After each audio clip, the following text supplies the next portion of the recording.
Fragmentos Psicanalíticos, episódio 5, a neurose obsessiva, ou TOC. Então a gente já começa com uma questão polêmica, controversa, que é a seguinte.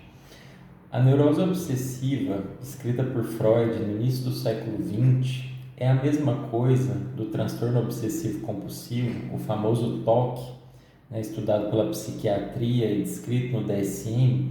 A resposta é sim e não.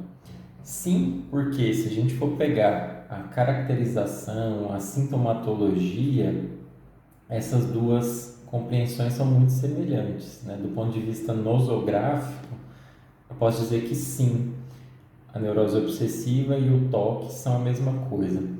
Agora, do ponto de vista ontológico, vamos dizer dessa forma, a resposta seria não. Por quê? Porque o transtorno obsessivo compulsivo, descrito pela psiquiatria no Manual de Diagnóstico e Estatística, ele é um quadro sintomático.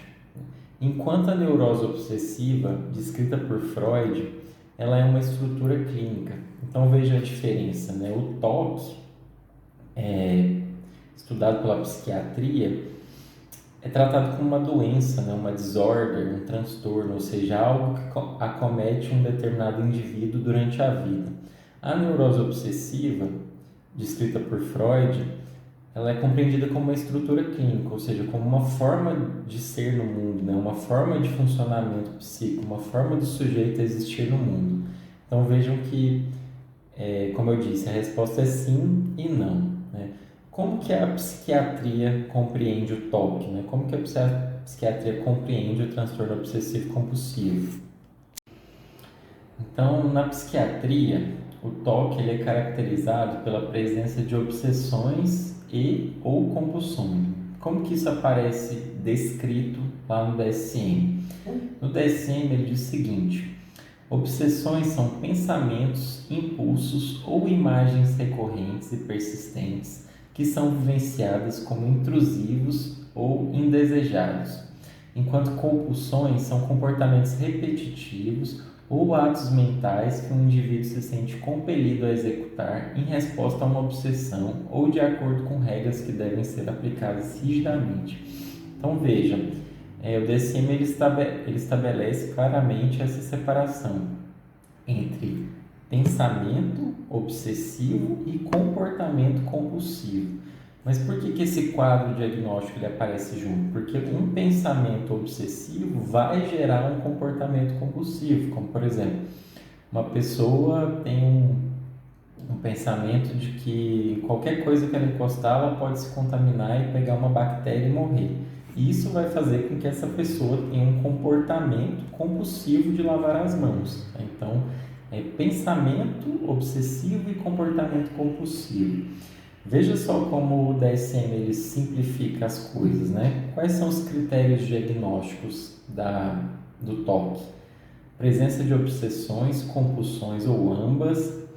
As obsessões ou compulsões tomam tempo, por exemplo, tomam mais de 1 hora por dia ou causam sofrimento clinicamente significativo ou prejuízo no funcionamento social, profissional ou em outras áreas importantes da vida.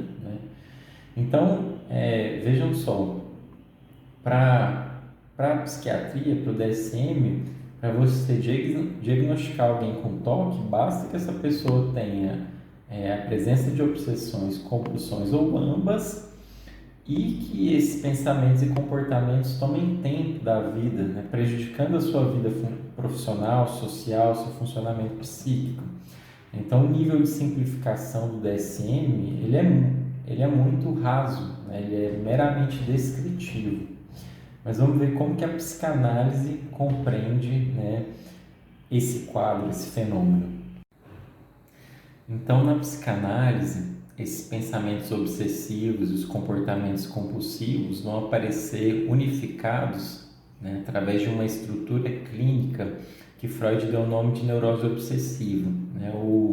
A noção de neurose obsessiva vai aparecer pela primeira vez na obra do Freud em 1894, em um texto bem famoso chamado As Neuropsicoses de Defesa, mas ele vai, digamos, estruturar isso de forma mais sistemática em um texto de 1909, intitulado Notas sobre um caso de neurose obsessiva, né, onde Freud apresenta um caso clínico muito famoso que ficou conhecido como o Homem dos Ratos.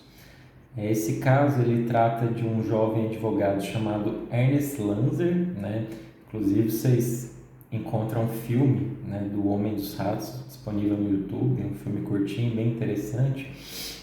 E a partir desse caso o Freud vai estruturar o conceito de neurose obsessiva.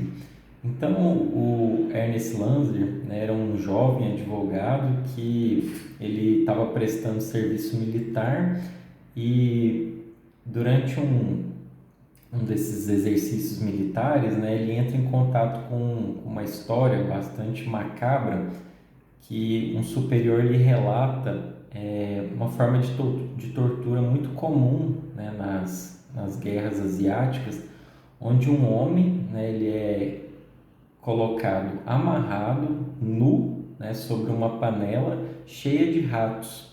E essa panela, ao ser aquecida, ela faz com que esses ratos eles só tenham um único caminho para fugir dali, que é comendo, devorando esse sujeito por dentro a partir do ânus, né? Então, o Ernest escuta essa história, ele fica muito impressionado, né?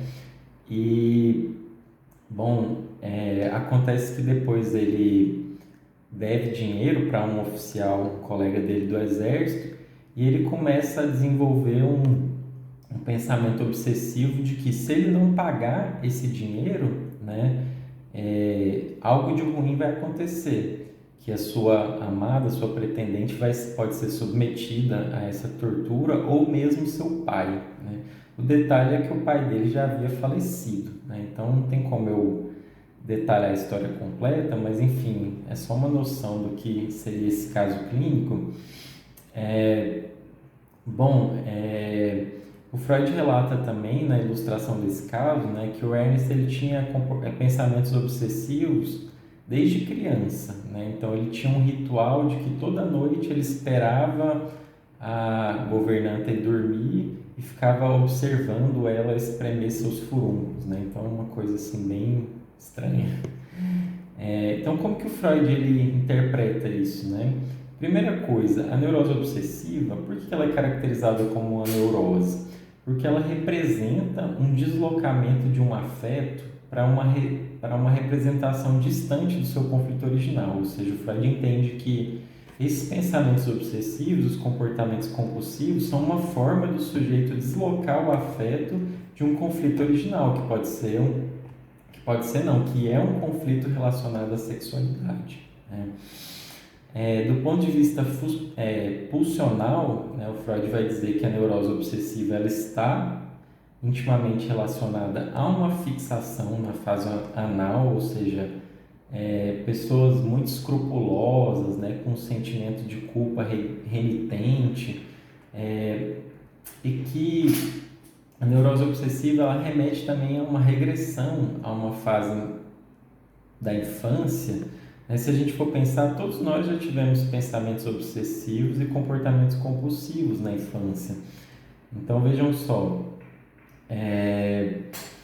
por exemplo, toda criança tem aquela fantasia, né, de que se deixar o chinelo virado para cima, a mãe vai morrer, enfim. Então Freud ele associa o desenvolvimento da neurose obsessiva enquanto estrutura clínica como uma regressão a uma fase do desenvolvimento psicossexual infantil.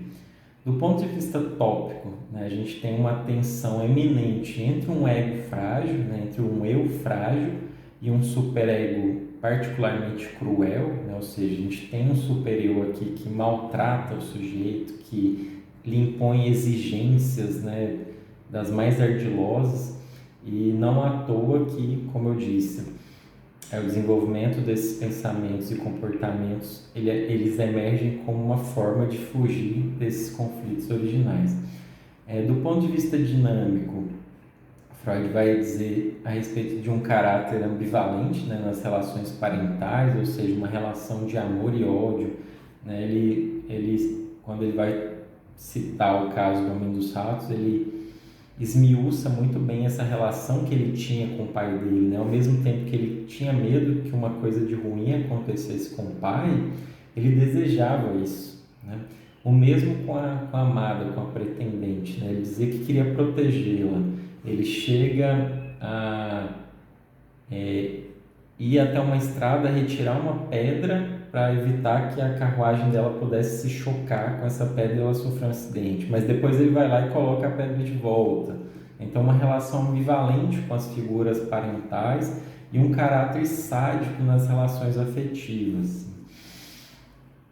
Então, Freud ele costuma se referir às neuroses obsessivas como uma religião particular, né, onde o sujeito desenvolve um sistema de crenças próprios e caso ele venha desrespeitar suas próprias crenças, ele pode ser punido. Ou seja, essa neurose obsessiva aparece como uma religião que o sujeito cria para si, né? Ele cria normas próprias, rituais próprios, e uma vez que ele desrespeita essas normas, ele mesmo se autopune ou ele cria a fantasia de uma punição externa, né? Então, em síntese, os pensamentos obsessivos, né, e os comportamentos compulsivos são apenas a expressão sintomática de uma estrutura clínica marcada pela inibição da sexualidade, um sentimento de culpa recorrente, um psiquismo ritualizado e a negação da satisfação pulsional, marcada pelas dúvidas e escrúpulos que inibem a ação, né? Então,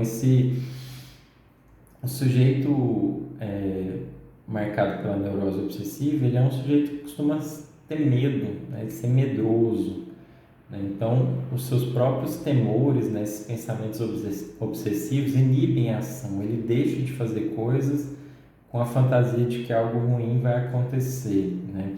Então, o Freud ele vai demarcar muito bem a neurose obsessiva como uma doença do pensamento, né? Então, diferente das outras formas de neurose, né, diferente da histeria, onde esse sintoma vai eclodir diretamente no corpo, ou da fobia, onde o temor é com relação a um objeto externo, na neurose obsessiva há uma incidência sobre o pensamento, né? Não há um sintoma direto, né? Que aparece diretamente no corpo, mas esse pensamento obsessivo se configura como um próprio sintoma. Bom, é isso, né? Espero ter trazido dúvidas e reflexões e até a próxima.